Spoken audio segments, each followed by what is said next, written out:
and he's done some fancy flying today to start off the show. You did a great job, and a very cool vocalization as well. Now check out that bright red tail. Of course, the red-tailed hawk is iconic for that bright red tail of theirs, and this is actually a species that you guys can find out in your own backyards.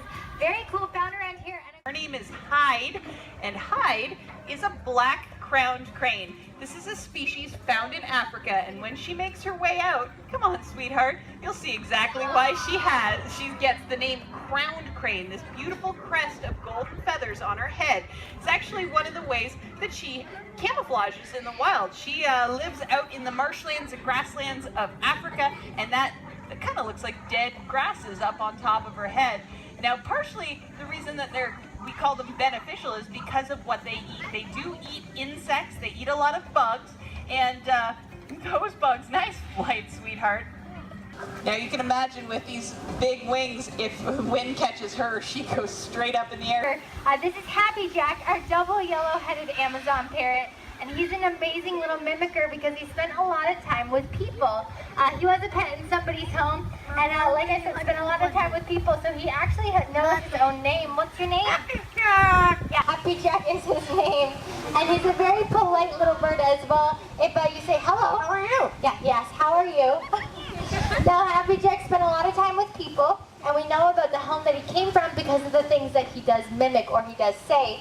For example, we think Happy Jack here could have lived with a dog because he can call the puppy. Hurry up! Yep, call him that puppy, hurry up. And he can also call the cat. Can you call the kitty? Yeah. You laugh? Oh, you try again, let's sing. Where? Beautiful job, Happy Jack. Well done. Thank you, guys. Now, Happy Jack, we have a couple other birds to get to, but this has been an awesome audience. What do you think about them? Oh yeah, good looking audience. And can you say goodbye? See you later. See you later. And you have one even better than that. What do you think? Hasta la vista, baby. This here's Peggy Sue, and Peggy Sue is our trumpeter hornbill. Hi, sweetie. And you can tell that she is a female of the species because she has a small casque there on the top of her head, that ridge there. But like I said, very acrobatic flyer out in the forest of Africa. And we are going to hopefully show off that natural behavior because these guys would use it in order to catch flying insects on the wind. Okay, it looks like the wind has died down a little bit. Okay, here comes the pickup. We'll do a little short throw. What do you think? Oh, she got it. Yeah, she got it. No problem. She waited until the very last moment. That wasn't a great explanation on how easy she can catch the things, but she shoots up in the air normally and catches it right on the wing. Does a young volunteer maybe want to try that out, though? Yeah, do you want to try it out? Okay, come on down, bud. I'm going to throw this grape straight up in the air, and you're going to fly up and catch it, okay? It's really hard in this wind. No, just kidding. What's your name, bud? Max, it's nice to meet you. Can you hold on to this grape for me? On the count of 3, I want you to give it a nice big underhand toss straight in the air as high as you can go, okay, Max? And we're going to make sure that Peggy Sue can show off that natural behavior one more time. What do you think, sweetie? I know it's hard in the wind. Also, I can hear an airplane and she's looking into the sky. She is a prey species, so she would be looking for eagles, owls, or hawks out in the wild. But here it's generally just an airplane, so no problem at all. Peggy Sue, are you ready to go? I know, keeping your eye to the sky all the time. Okay, Max, are you ready? 1, 2, 3, up it goes! Wow! That was an amazing throw. You made it all the way under the bleachers. Guys, put him in baseball. That was an awesome throw. That's okay. We're going to try it again. I have a smaller grape piece. How try that one? Because the other one went straight under the bleachers there. Try it again. Try to go straight up and down. But I think I'm going to stand on this side of you because in case it goes back again, I'm going to set her up to be successful. But no problem at all because out in the wild, she wouldn't catch her insects all the time anyway. It wouldn't be 100% of the time because that's definitely not survival. Okay, Peggy Sue, are you ready? Max, are you ready to try again? 1, 2, 3, up it goes! Oh, that was perfect. Amazing throw, but Peggy Sue decided not to go for that one for whatever reason. Sometimes the wind's in her way. Do you see the grape? Oh, I see it. One here. Right there. Okay, we're going to try this one more time. If not, no problem at all. It is really windy today, but you're doing a perfect job. Guys, give him a round of applause. He's done a great job so far. And we're going to see if we can get that one more time. Here, how about that one? That's actually a bigger grape. Helps you out. Yeah, she's showing off her acrobatic flying ability. And like I said, she's called a trumpeter hornbill because they can make a trumpeting. Did you hear that? Oh my gosh, she's never done that on cue before.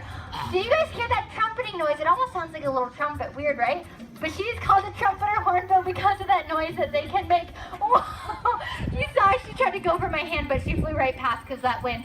It is definitely difficult today, sweetie, but we're showing off that positive reinforcement that we use to train all of our birds here. Great job, Peggy Sue. Okay, Max, we'll wait for this little wind to die down a little bit, and then this will be our last attempt. Okay, 1, 2, 3. Awesome! Peggy Sue. What? She decided not to go for that one. Guys, big round of applause for our brave volunteer. That was perfect. I have a wristband for you, bud. Max, you were so brave.